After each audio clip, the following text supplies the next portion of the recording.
پسرم زود رفتی از پیشم، به گوشم چی تو خیالت بود، قد 100 سال دوری از قلبم.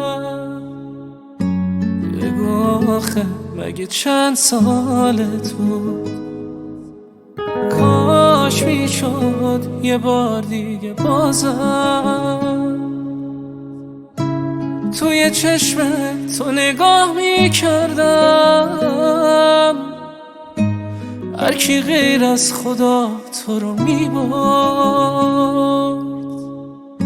زندگیشو سیاه میکردم. هنوزم اسم میکنم این جایی، توی خونه پیچیده حال و هوا. نرفته هجله هجله دار شدی، الهی مادرت بمیره برام.